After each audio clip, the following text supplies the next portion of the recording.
Hello, and welcome to Stuff and Things with Chris. I'm your host, Chris.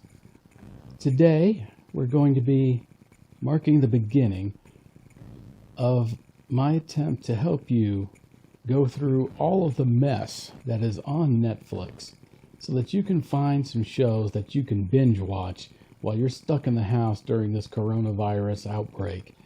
Everything's closed. Some of you may not even be able to do anything at all. You may be working from home. You may just be stuck there. You may not want to go anywhere.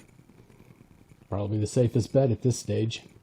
But you're going to need something to watch, right? I mean, you got to have something you can just binge watch over and over again because you're going to have a lot of downtime. So what I've decided to do is break Netflix down, basically, into about 4 different categories.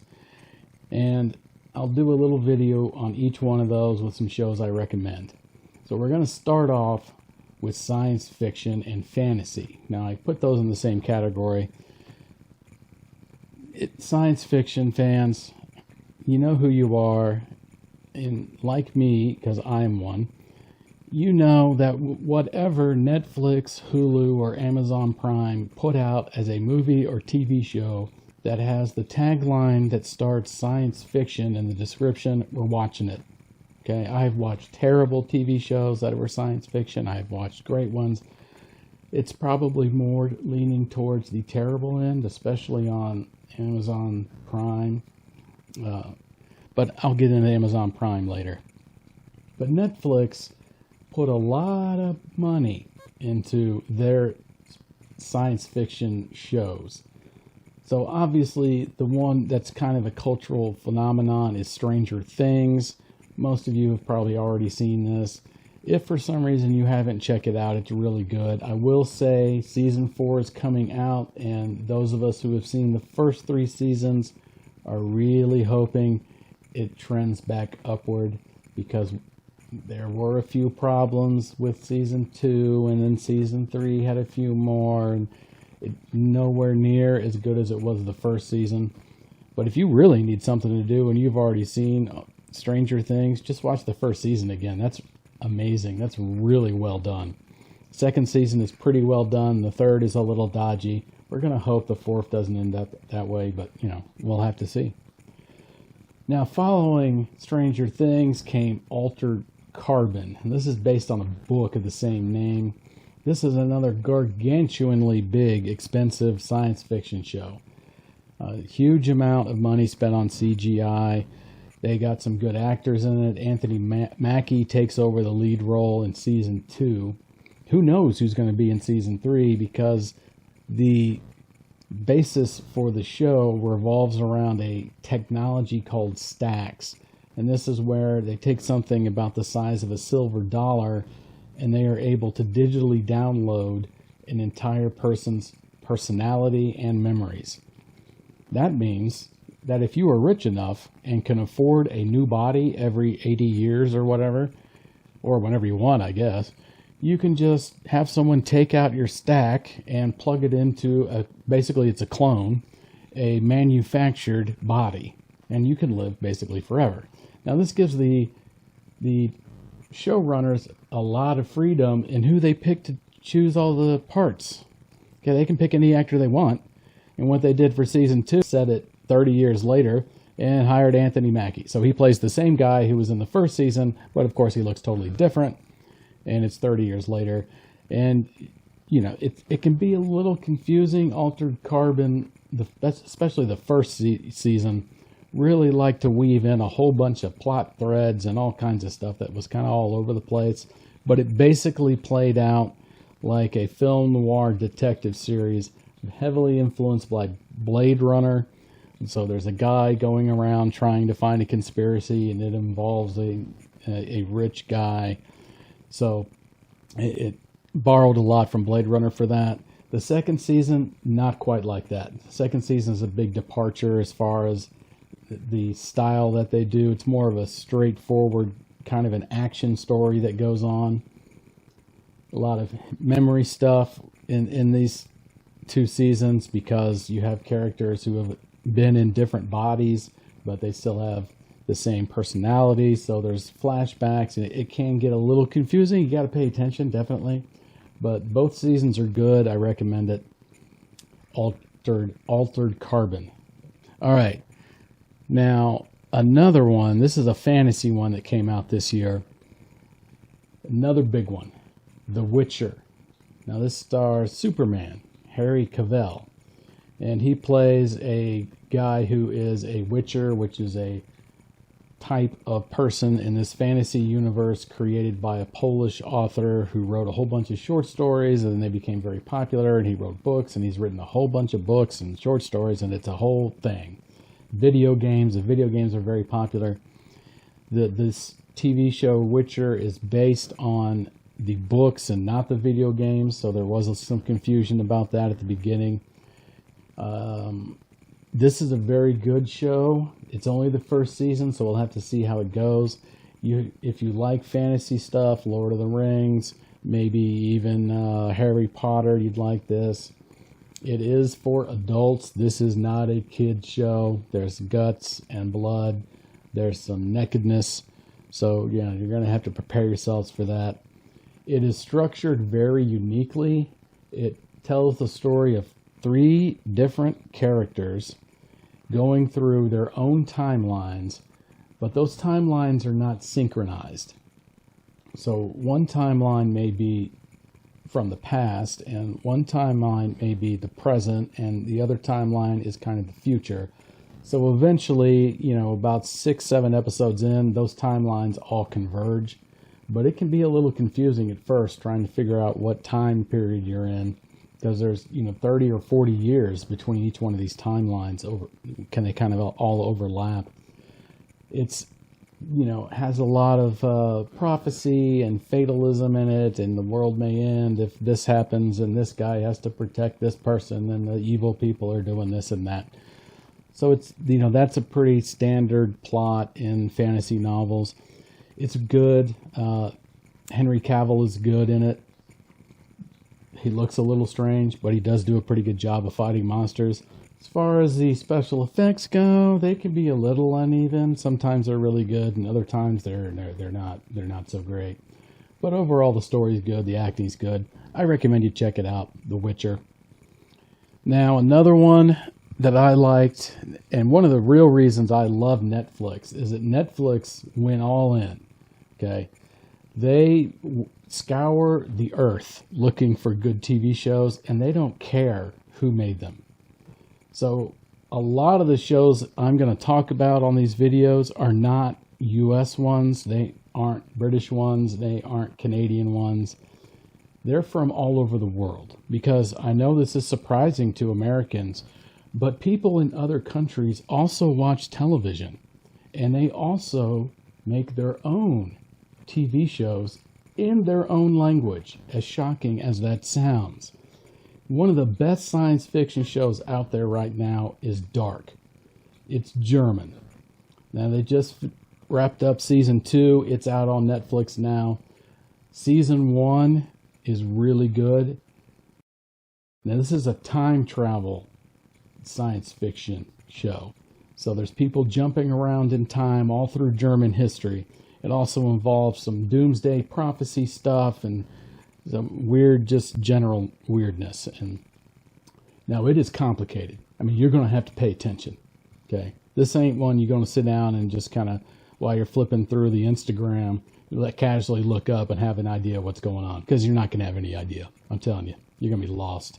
There's going to be a jillion characters. There's bizarre scenes where one character is in one scene at 3 different ages. Okay, I mean, it can get complicated quick, fast, and in a hurry. But if you put forth the effort, it is definitely worth it. If you can't handle subtitles, you can just go into the settings and click on the little English 5.1, and they will basically lip sync it for you. It'll look odd. I'm going to tell you it's going to look odd. Now, I can't stand dub stuff. I just read the subtitles. You lose a lot of the emotional resonance that the actors are trying to get forth if their lips are moving like it's some 1970s kung fu movie. But whatever, some people just can't handle the subtitles. You can fight through the complicated plot and the German language and the dubbing if you choose. Highly recommend Dark. It's awesome. Another Life. Now this is a Katie Sackhoff vehicle. If you remember the reiteration of Battlestar Galactica, she played Starbuck. This one is okay. It's not nearly as good as the other ones I've mentioned, but it's worth checking out if you want to just see. It's got a lot of potential, so there's hope for the second season, which they are going to do at some point. You know, everything's on hold in Hollywood now, so as far as production for anything, TV shows or movies or anything actually. But hopefully they'll get that started up again. We'll see how the next season goes. This is a kind of like an alien type movie.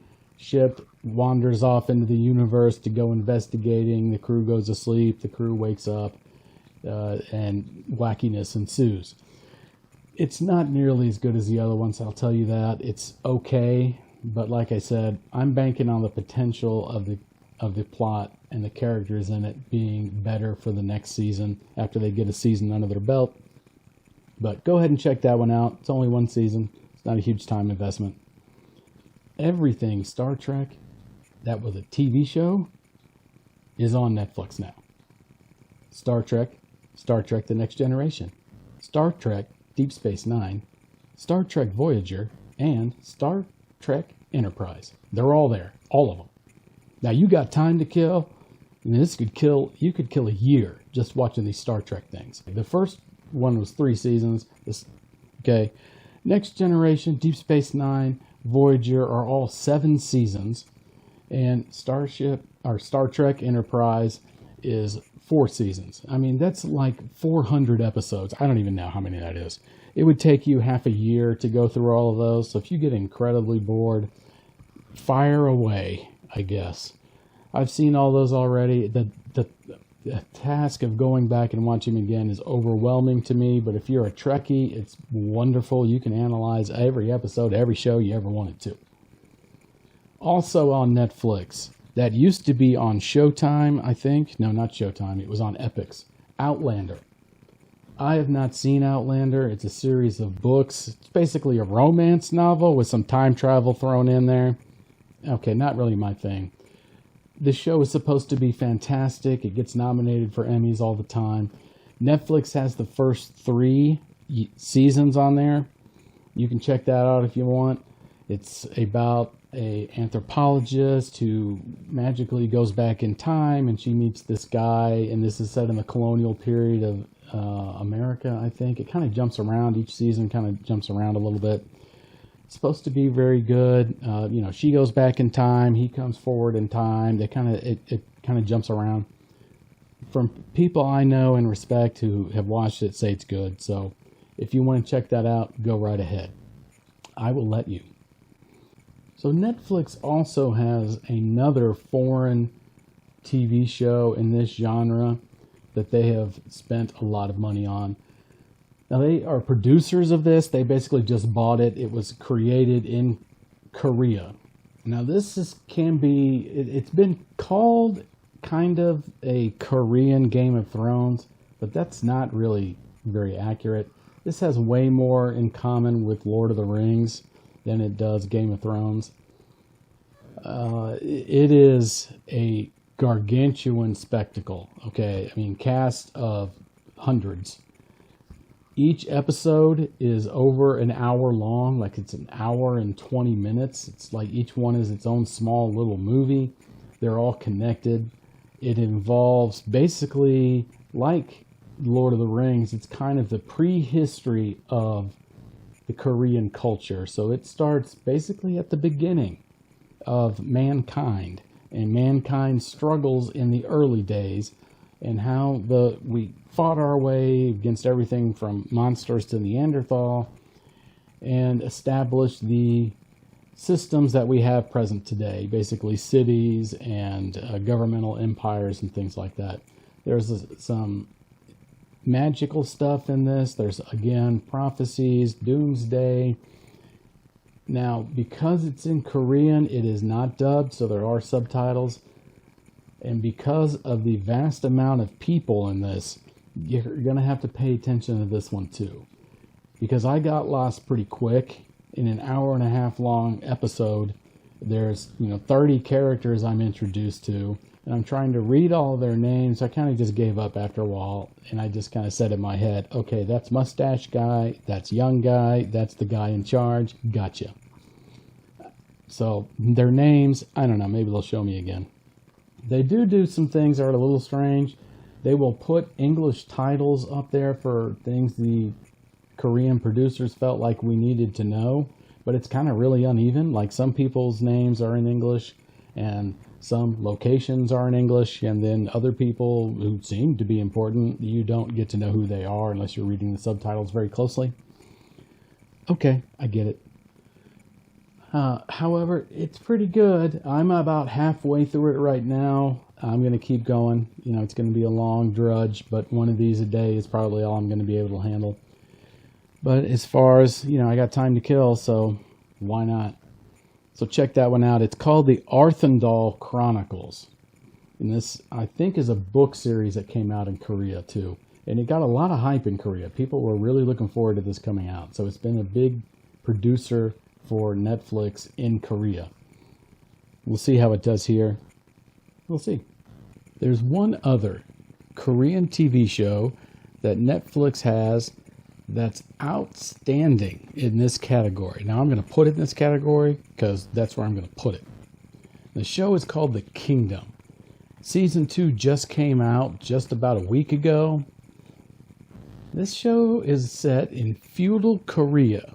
So this is like the 1400s, maybe a little later than that, 1500s. Could be as far away into the future as the 1600s, because they do have some rifles, gunpowder rifles, not very many, very small amount. But most of the guys in this show are using traditional, basically medieval weapons for the time period. A lot of swords, spears, things like that. Now that comes into a real problem in this television show, because not only is this show like House of Cards, only set in feudal Korea, it's also a zombie show. There's zombie apocalypse in feudal Korea. Literally, this show is like 3 shows in one. It's like a historical epic. It's like House of Cards. There's all kind of political machinations going on. It's weird. And then the zombie outbreak happens. And half the time, the main character is running around trying to convince people it's actually real. By the time they figure it all out, there has been much carnage.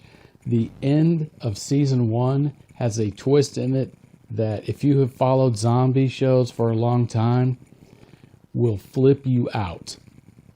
Now, I haven't started season 2 yet. That's on the agenda for literally tonight. But I'm telling you, this show is out of the park good. Probably, in my opinion, right now, the best thing there is on Netflix.